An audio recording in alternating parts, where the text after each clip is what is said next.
پرندہ تھا جو آپ کے لشکر کی رہنمائی کے لیے آگے آگے جاتا تھا، وہ کافی دیر غائب رہا۔ پھر ملکہ سبا کے بارے میں وہ خبر لایا کہ اس کا بڑا تخت ہے اور وہ سورج پرست ہیں، انہیں ہر طرح کی نعمتیں رب نے دی ہوئی ہیں۔ سلیمان علیہ السلام نے ملکہ سبا، ملکہ بلقیس اس کا نام تھا، خط لکھا کہ یہ خط اللہ کے نبی سلیمان کی طرف سے ہے، بسم اللہ الرحمن الرحیم، سرکشی چھوڑ کے میری اطاعت قبول کرو اور میرے پاس حاضر ہو جاؤ۔ ملکہ سبا نے اپنی فوج سے مشورہ کیا، کیا کریں؟ کہا جی ہم طاقتور ہیں لیکن فیصلہ آپ کے اختیار میں ہے۔ تو اس نے کہا جب بادشاہ کسی علاقے پہ حملہ کرتے ہیں تو وہاں کے لوگوں کو ذلیل بنا دیتے ہیں، میں مال و دولت بھیجتی ہوں سلیمان کی طرف، شاید وہ ہمارے اوپر حملہ نہ کریں۔ جب مال و دولت بھیجا تو آپ نے فرمایا لے جاؤ مال، مجھے رب نے اسے کہیں زیادہ نعمتیں عطا فرمائی ہوئی ہیں۔ پھر آپ نے اپنے درباریوں سے پوچھا، جنات سے پوچھا کون ہے جو ملکہ بلقیس کے آنے سے پہلے اس کا تخت میری بارگاہ میں پیش کرے؟ تو قرآن کہتا ہے کہ قال عفریت من الجن، ایک جن بولا میں پیش کروں گا۔ کتنی دیر میں؟ کہا آپ کی مجلس برخاست ہونے سے پہلے۔ فرمایا مجھے جلدی چاہیے۔ تو قرآن کہتا ہے کہ قال الذی عنده علم من الکتاب، آپ کا ایک فوجی آصف بن برخیہ جس کا نام ہے، جو کتاب کا عالم تھا، زبور کا تھوڑا سا علم دیا گیا، اس نے کہا میں تخت پیش کروں گا۔ کہا کتنی دیر میں؟ کہا جی آپ کی آنکھ کی پلک جھپکنے سے پہلے تخت آپ کے پاس ہوگا۔ کہا ٹھیک ہے، اور واقعی تخت آنکھ پر کی پلک جھپکنے سے پہلے آپ کے پاس تھا۔ تو آپ اندازہ لگائیں نا، اگر سلیمان علیہ السلام کا امتی عالم شخص جسے زبور کا تھوڑا سا علم تھا، اتنے سینکڑوں میل دور سے وہ تخت لا کے پیش کر سکتا ہے، تو حضور کی امت کے اولیاء کی شان تو اس سے بھی بلند و بالا ہے، پھر انبیاء کی شان اس سے بھی کہیں بلند و بالا ہے۔ تو یہ تو قرآن سے ثابت ہے کہ اللہ نے اپنے بندوں کو شان اور طاقت دی ہوئی ہے۔ پھر ملکہ بلقیس آپ کے پاس آئی اور اس نے اپنا تخت پہچان لیا، حالانکہ آپ نے تھوڑا سا اس میں چینج بھی کیا ہوا تھا۔ اور پھر آپ نے ایک تالاب بہ رہا تھا، اس کے اوپر آپ نے فرش بنا دیا، اور وہ سمجھی کہ نیچے پانی ہے، اس نے اپنے شلوار اوپر کی، فرمایا یہ پانی نہیں، یہ پانی کے اوپر میں نے فرش بنایا ہوا ہے۔ وہ بڑی امپریس ہوئی کہ اتنے آپ ماہر ہیں کہ پانی کے تالاب کے اوپر بھی اتنا پیارا فرش انہوں نے بچھا دیا ہے۔ اور پھر اس نے جب آپ کی شانوں کو دیکھا تو اس نے کلمہ پڑھا، مسلمان ہو گئی، ظلم سے اس نے توبہ کی، گناہوں سے توبہ کی۔ پھر حضرت سلیمان نے جب یہ دیکھا کہ میرا وہ درباری تخت لے کے آیا ہے تو یہ نہیں کہا میرا کمال ہے، کہا ھذا من فضل ربی، یہ میرے رب کا فضل ہے کہ اللہ نے میری امت کے ایک عالم کو یہ طاقت دی ہے کہ سینکڑوں میل دور سے آنکھ جھپکنے سے پہلے اس نے تخت کو لا کے پیش کر دیا ہے۔ تو پتہ چلا جب کوئی اچھا کام ہو تو یہ نہ کہو میں نے کیا ہے، کہو رب کے فضل سے ہوا ہے، اس کے فضل سے ہوا ہے۔ آیت نمبر 47 میں قوم سمود کا حضرت صالح علیہ السلام سے بدشگونی لینے کا ذکر ہے۔ آیت نمبر 48 میں قوم صالح کے ان 9 افراد کا ذکر ہے جنہوں نے اونٹ کی کونچیں کاٹ ڈالی تھیں، اور پھر حضرت صالح علیہ السلام پر شبخون مارنے کے ارادے سے وہ لوگ گئے تو فرشتوں نے پتھر مار کے ان کو ہلاک کر دیا، اور پوری قوم حضرت جبریل کی چیخ مارنے سے قوم صالح ہلاک ہو گئی۔ آیت نمبر 54 میں پھر حضرت لوط علیہ السلام کی قوم کی فحاشی اور اس کے نتیجے میں ان کی تباہی بربادی کا ذکر کیا گیا ہے۔ پھر ہم نے 20واں پارہ سنا، 20ویں پارے کے شروع میں اللہ تعالیٰ نے استفہامی انداز میں اپنی شان و عظمت کو بیان کرتے ہوئے فرمایا، آسمان و زمین کو کس نے پیدا کیا ہے؟ آسمان سے بارش برسا کر بارونق باغات کس نے اگائے ہیں؟ زمین کو کس نے مقام قرار بنایا ہے؟ اس کے بیچ دریا جاری کر دیے ہیں، لنگر کی صورت میں مضبوط پہاڑ گاڑ دیے ہیں، اور مصیبت میں مبتلا شخص کی فریاد کو کون سنتا ہے؟ اس کے دکھوں کو دور کون کر سکتا ہے؟ خشکی سمندر کی ظلمت میں راہ کون دکھاتا ہے؟ بارش کی نوید بنا کر ٹھنڈی ہوائیں کون چلاتا ہے؟ ابتداءً مخلوق کو کون پیدا کرتا ہے اور دوبارہ کون ان کو زندہ کرے گا؟ زمین و آسمان کی مخلوق کو روزی کون دیتا ہے؟ یہ سارے سوالات کرنے کے بعد اللہ نے انسان کے عقل سلیم سے سوال کیا، کیا معبود برحق کے سوا کوئی اور ذات یہ کام کر سکتی ہے؟ اللہ کے سوا کسی اور کے اندر یہ طاقت نہیں ہے۔ تو اللہ نے اپنی قدرت عظمت کی نشانیوں کو بیان کیا۔ آیت نمبر 80 میں اللہ نے فرمایا اے حبیب بے شک آپ مردوں کو نہیں سناتے نہ ہی بہروں کو اپنی پکار سناتے ہیں جب وہ پیٹ پھیر کر جا رہے ہوں۔ مزید فرمایا آپ تو صرف ان لوگوں کو سناتے ہیں جو ہماری آیات پر ایمان لاتے ہیں۔ مردوں کا قبروں میں سننا حدیث پاک سے ثابت ہے۔ کوئی یہ نہ کہے جی کہ حضور مردوں کو نہیں سنا سکتے، یہ تو حدیث سے ثابت ہے کہ غزوہ بدر کے موقع پہ جب 70 کفار کے آدمی قتل ہوئے تھے جن کو حضور نے کنویں کے اندر پھینکا تھا، 3 دن کے بعد آپ وہاں تشریف لائے اور آپ نے پوچھا اے عتبہ، اے شیبہ، اے ولید، اے ابو جہل، بتاؤ جو تمہارے خداؤں نے وعدہ کیا تھا بتوں نے تمہارے ساتھ کامیابی کا پورا ہوا؟ جو میرے رب نے وعدہ کیا تھا نصرت کا، مدد کا، میرے رب نے تو مجھے فتح عطا کی، تمہارے بتوں نے کیا کیا؟ حضرت عمر فاروق کہا حضور یہ تو 3 دن پہلے مرے ہوئے ہیں، یہ آپ کی آواز کیسے سنیں گے؟ تو سرکار نے فرمایا عمر تم میری آواز ان سے زیادہ نہیں سن رہے جتنی تم میری آواز سن رہے ہو، یہ مرد کفار کے بھی میری آواز کو سن رہے ہیں لیکن میرا جواب دینے کی قدرت نہیں رکھتے۔ تو اگر کافر مردے سنتے ہیں تو مومن قبر میں کیوں نہیں سنتا؟ اولیاء کیوں نہیں سنتے؟ انبیاء کیوں نہیں سنتے؟ اللہ کے نیک بندے کیوں نہیں سنتے؟ سورت کے آخر میں فرمایا مجھے حکم دیا گیا ہے میں فرما برداروں میں سے ہو جاؤں اور قرآن کی تلاوت کروں، جس نے ہدایت قبول کی اس کا فائدہ اپنا ہے۔ آیت نمبر 82 میں اللہ نے دابۃ الارض کا ذکر کیا، اس کے بعد ہر امت میں سے اللہ کی آیات کو جھٹلانے والے گروہوں کو اکٹھا کرنے، دہشت سے ان کی اپنی جگہ سے نہ ہٹنے اور دلیل نہ ہونے کی وجہ سے خاموش رہنے کا ذکر ہے۔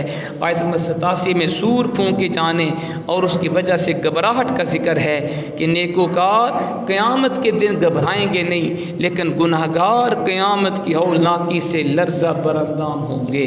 سورۃ القصص ہم نے سنی، یہ سورت میں توحید، رسالت، حیات بعد الموت جیسے عقائد اصول کا بیان ہوا۔ حضرت موسیٰ علیہ السلام کی ولادت سے لے کر تورات عطا فرمائے جانے کا بیان بھی ہے، قارون اس کے خزانے، اس کی ہلاکت کا ذکر بھی ہے۔ سورۃ القصص کے شروع میں ایک مرتبہ پھر اللہ نے حضرت موسیٰ علیہ السلام اور فرعون کا ذکر کیا اور یہاں بتایا گیا کہ حضرت موسیٰ علیہ السلام اللہ کی تدبیر سے فرعون کے دربار میں پہنچے تو بنی اسرائیل کے بیٹوں کو قتل کرنے کا قانون موجود تھا۔ فرعون کو نجومیوں نے بتایا ہوا تھا ایک بچہ پیدا ہوگا جس کے ہاتھوں تیری حکومت ختم ہوگی، تو اس نے کہا جو بچہ بھی پیدا ہو سب کو قتل کر دیا جائے۔ لیکن حضرت موسیٰ کلیم اللہ اپنی ماں کے شکم میں چلے گئے، کسی کو پتہ نہ چلا، آپ کی ولادت بھی ہوگی کسی کو پتہ نہ چلا۔ جب ولادت ہوئی تو آپ کی والدہ پریشان ہو گئی کہیں فرعون میرے بچے موسیٰ کو قتل نہ کر دے، تو اللہ نے ان کے دل میں ڈالا صندوق میں اپنے بچے کو دریا کے اندر ڈال دو، حفاظت کرنا میرا کام ہے۔ تو آپ نے اپنے چھوٹے بچے حضرت موسیٰ کو صندوق میں بند کر کے اللہ کے بھروسے پر دریا کے اندر بہا دیا اور اپنی بیٹی کو ساتھ ساتھ بھیجا، تم دیکھتے بھی رہو میرا بیٹا کہاں پہ جاتا ہے، کون اس کو پکڑتا ہے، کیسے یہ زندہ رہتا ہے۔ آگے فرعون کی بیوی کے محل کے پاس سے جب وہ دریا گزرا تو وہ وہیں پہ نہا رہی تھی، اس نے جب صندوق دیکھا بڑا اچھا لگا، اس کو نکال کے دیکھا خوبصورت بچہ تھا تو اس نے ان کو اپنی گود میں رکھا۔ فرعون کی اولاد نہ تھی، اس نے کہا کہ کتنا پیارا بچہ ہے، اللہ نے ہمیں شاید اسی طرح بچہ دیا ہے، ہم اس کو اپنا بچہ نہ بنا لیں۔ کہا ٹھیک ہے۔ اللہ کی شان دیکھیں، جس موسیٰ کو قتل کرنے کی وجہ سے فرعون نے ہزاروں بنی اسرائیل کے بے گناہوں کو قتل کیا، اللہ کی شان ہے نا، اللہ نے اپنے نبی کو اسی فرعون دشمن خدا کے ہاتھ میں پروان چڑھا دیا، اسی کے گھر میں آپ کی ولادت ہوئی، اس کو پتہ ہی نہیں تھا۔ اور جب تھوڑے آپ بڑے ہوئے تو فرعون کی داڑھی کو ایک مرتبہ پکڑ کے کھینچا، وہ سمجھ گیا یہ خطرناک بچہ ہے، تو اس نے کہا آسیہ یہ شاید وہی بچہ نہ ہو جس کے بارے مجھے بتایا گیا، میری حکومت کو ختم کرے گا۔ اس نے کہا نہیں یہ تو وہ بچہ نہیں ہے۔ اس نے کہا نہیں یہ بچہ خطرناک ہے، میں چیک کرتا ہوں یہ بچہ ہے یہ سمجھدار ہے۔ تو روایت میں آیا اس نے ایک انگیٹھی میں کوئلے رکھے، جلتے ہوئے سرخ رنگ کے کوئلے، دوسری میں پھول رکھے وہ بھی سرخ تھے۔ کہا چیک کرتا ہوں بچہ ہے کہ سیانہ ہے، اگر بچہ ہوا اسے کیا پتہ یہ آگ ہے، یہ پھول ہیں، یہ آگ کو پکڑے گا، میں اس کو چھوڑ دوں گا، اگر اس نے پھولوں کو پکڑا پھر یہ بچہ نہیں سیانہ ہوگا، پھر اس کو قتل کروا دوں گا۔ اللہ کے نبی تو جانتے تھے یہ آگ ہے، یہ پھول ہیں، تو روایت میں آیا آپ پھولوں کو پکڑنے لگے، اللہ نے جبریل کو بھیجا، میرے نبی کا ہاتھ آگ کی طرف کر دو، یہ ظالم میرے نبی کو قتل نہ کر دے۔ تو پھر آپ نے آگ کو پکڑا، منہ کے اندر رکھا، کوئلہ رکھا، اسی لیے آپ کی زبان میں لکنت تھی آگ رکھنے کی وجہ سے۔ تو آسیہ اس کی بیوی تھی، کہا بتاؤ بچہ ہے کہ سیانہ ہے؟ کہا ہاں بچہ ہی ہے۔ تو اللہ نے اس طرح اس کے گھر میں آپ کو قربان چڑھایا۔ پھر آپ جب بڑے ہوئے تو آپ نے دو آدمیوں کو جگرتے ہوئے دیکھا، تو جو ظالم تھا اس کو آپ نے تھپڑ مارا، وہ قبطی قوم کا فرد تھا، فرعون کی قوم میں سے تھا، تو آپ اتنے بہادر تھے، تھپڑ سے وہ مر گیا۔ پھر حضرت موسیٰ علیہ السلام سہم گئے، پتہ نہیں کیا ہوگا، تو کسی نے کہا حضور یہاں سے چلے جائیے، فرعون آپ کو قتل کرنے کا منصوبہ بنا رہا ہے۔ تو اللہ کے نبی نے پھر چھوڑا، مصر کو چھوڑا، مدینہ کی طرف آپ تشریف لے گئے۔ وہاں جب قریب پہنچے پانی کا گھاٹ تھا، وہاں پہ آپ نے تھوڑا سا وہاں پہ رکے، تو لوگ چرواہے اپنے جانوروں کو پانی پلا رہے تھے، دو جوان بچیاں بھی آئیں، وہ پیچھے بیٹھی ہوئی تھیں، تو آپ نے کہا تم پانی کیوں نہیں بھرتی؟ کہا جی ہم غریب ہیں، یہ سب لوگ پہلے پانی بھریں گے، ہماری باری بعد میں آتی ہے۔ آپ نے سب کو پیچھے کیا، ان بچیوں کو پہلے پانی بھر کے دے دیا۔ وہ وقت سے پہلے حضرت شعیب کی وہ بیٹیاں تھیں، اللہ کے نبی کی صاحبزادیاں تھیں، جب ٹائم سے پہلے پانی لے کے گھر میں پہنچی، حضرت شعیب نے پوچھا آج جلدی آ گئی؟ کہا جی ایک جوان وہاں پہ تھا اللہ کا نیک بندہ، اس نے سب کو پیچھے کر کے ہمیں پانی پہلے بھر کے دے دیا۔ اور ایک نے کہا ابا جی وہ بندہ اچھا تھا، وہ نیک تھا، وہ طاقتور بھی ہے، وہ امانت دار بھی ہے، تو میرا خیال ہے آپ اسے اپنے گھر میں مزدوری کے اوپر رکھ لیں، کیونکہ ہمارے پاس مرد نہیں ہے۔ کہا ٹھیک ہے بیٹا بلا کے لاؤ۔ تو آپ حضرت موسیٰ کو بلا کے لے کر گئیں۔ حضرت شعیب کو آپ نے سارا واقعہ بتا دیا کہ میں اللہ نے مجھے یہ شانیں دی ہیں اور میں اس طرح آیا ہوں آپ کے پاس۔ تو آپ نے بیٹا اگر تم میرے ہاں مزدوری کرو میں تمہیں اجرت بھی دوں گا، 8 سال میری مزدوری کرو تمہیں اجرت بھی دوں گا، اور ایک بیٹی تمہارے نکاح میں بھی دے دوں گا۔ تو آپ اس بات کے اوپر رضامند ہو گئے، اور پھر آپ نے 10 سال حضرت شعیب کی خدمت کی۔ پھر آپ نے دونوں بیٹیوں کی شادی آپ سے یک کے بعد دیگرے فرما دی، اور اس مقام پہ حضرت شعیب کی صحبت کی برکت سے پھر آپ اپنی بیوی کو لے کر جب واپس چلے تھے تو راستے میں پھر آپ نے آگ کو دیکھا تھا، درخت تھا وہ، تو آپ نے فرمایا میں آگ لے کے آتا ہوں، سردی بڑی ہے۔ تو آپ پھر آگ لینے گئے تو وہ اللہ کا جلوہ تھا درخت کے اوپر، تو اللہ نے پھر آپ کو نبوت بھی عطا فرما دی، تورات بھی عطا کر دی۔ علامہ اقبال نے اسی مقام پہ لکھا کہ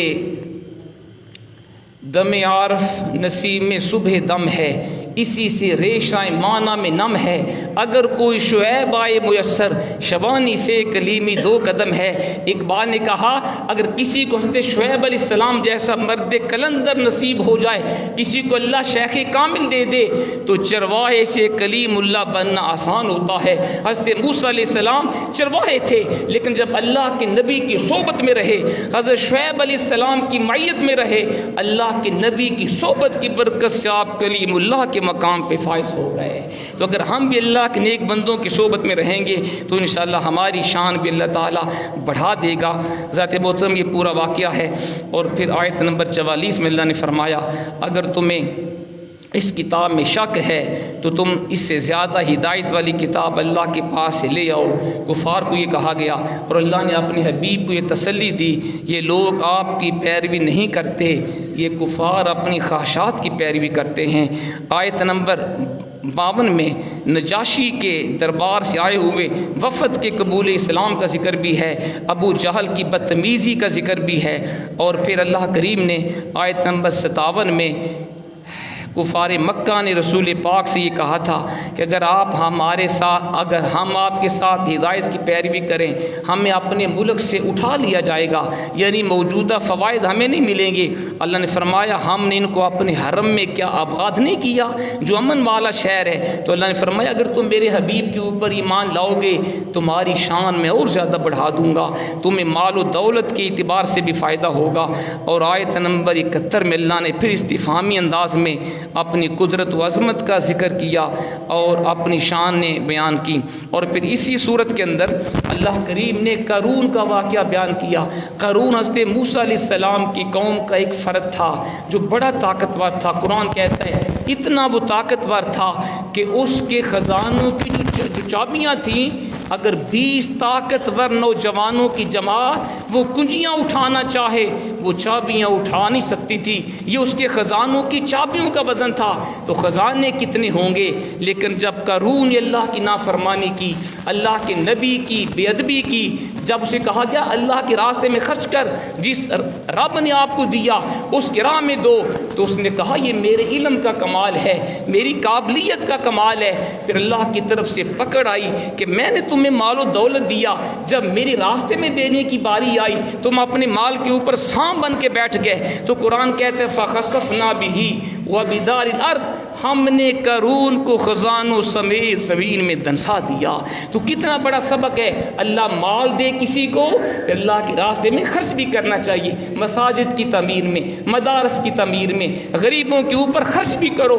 آپ کا کمال نہیں ہوگا، یہ رب نے آپ کو مال دیا، آپ نے اللہ کے دیے ہوئے مال میں سے اگر خرچ کیا اللہ کئی گنا بڑھا کے عطا فرمائے گا۔ پھر سورۃ العنکبوت ہم نے سنی، اس سورت کے اندر بھی اللہ کریم نے اپنے راستے میں مشکلات برداشت کرنے والوں کی ثابت قدمی کا ذکر کیا، اور اسی صورت کے پہلے رکوع میں اللہ کریم نے اپنے ماں باپ کے ساتھ اچھا سلوک کرنے کا حکم دیا، لیکن اللہ نے اس کی حدود و قیود بھی مقرر فرمایا اپنے والدین کے ساتھ اچھا سلوک کرو، لیکن ایک بات، اگر والدین بھی تمہیں قرآن و سنت کے خلاف کوئی بات کہیں، اللہ رسول کے خلاف کہیں یا شرک کی دعوت دیں، یہ تم والدین کی بات بھی نہیں مانو گے، شریعت کے مطابق والدین کی بات مانو اور ان کی پیروی کرو۔ پھر اللہ نے حضرت نوح علیہ السلام کا ذکر کیا، آپ نے 950 سال اپنی قوم کو تبلیغ کی تھی، صرف 50 آدمی تقریباً مسلمان ہوئے تھے، پھر آپ نے خدا سے بددعا کی، اللہ نے سب کو تباہ و برباد فرما دیا۔ حضرت ابراہیم علیہ السلام کی قوم کا ذکر بھی ہے اور ان کی قوم کی بت پرستی کا ذکر بھی ہے، اور پھر اسی صورت کے اندر اللہ کریم نے کفار و مشرکین کا ذکر بھی کیا، حضرت لوط علیہ السلام کا ذکر بھی کیا گیا ایک مرتبہ پھر کہ ان کی قوم مردوں سے بدفعلی کرتے تھے، اللہ کی طرف سے عذاب آیا، پتھروں کی بارش ہوئی۔ تو ذات محترم وہ سارے عیوب جو سابقہ امتوں کے اندر موجود تھے وہ سارے گناہ ہمارے اندر بھی موجود ہیں، لیکن حضور کی نسبت سے اللہ ہمارے اوپر اس طرح کا عذاب نازل نہیں کر رہا۔ اللہ تعالی ہمیں قرآن سنت کے اوپر عمل